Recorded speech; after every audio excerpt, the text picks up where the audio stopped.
we run paranormal investigations here. Once a month we run ghost hunts, which includes a bit of a little ghost tour. John Chapman died in 1866 in this wing.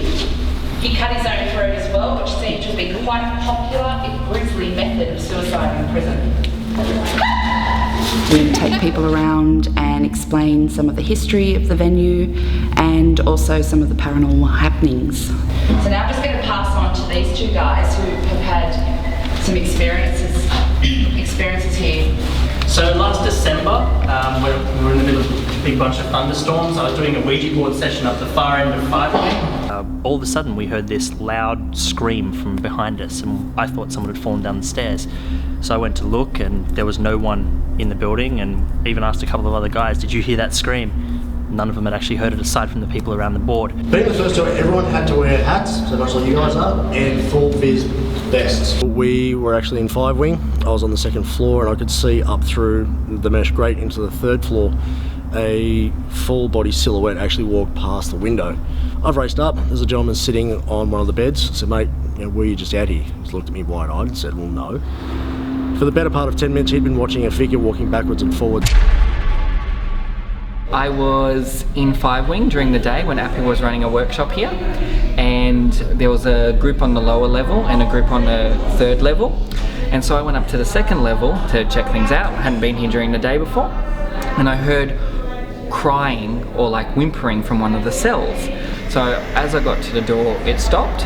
I opened the door and there was no one in there. It's really creepy, and I'll never ever break the law. This place is just creepy as hell. It's been really good, walking around the different wings and seeing the sizes of the cells, the different calibers of the cells, and what the inmates can and can't have in there, whether it's good behaviour or not, has been amazing to see. We're actually outside in the courtyard listening to Pete giving us a description, and when she finished I said, did you hear that noise?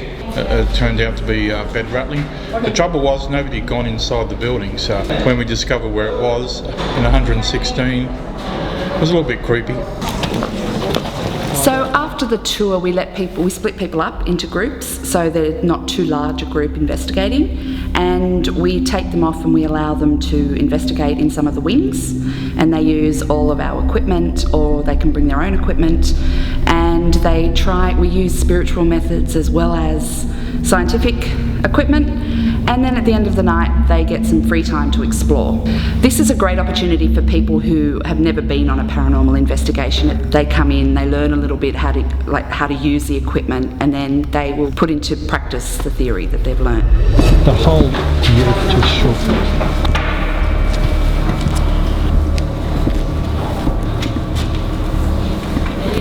We did hear it, but we thought people were up here. I thought there was people upstairs. There's no one up here.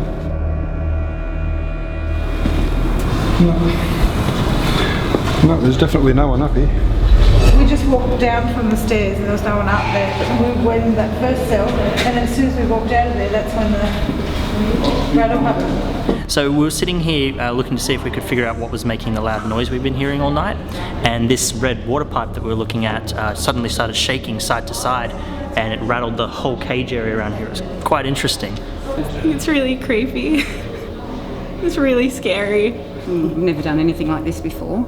Like I said, we've had our own personal dealings at home with our little ghosts and all that, but yeah, this is quite mind-blowing, because like I said, I can feel them everywhere. What's your favourite story?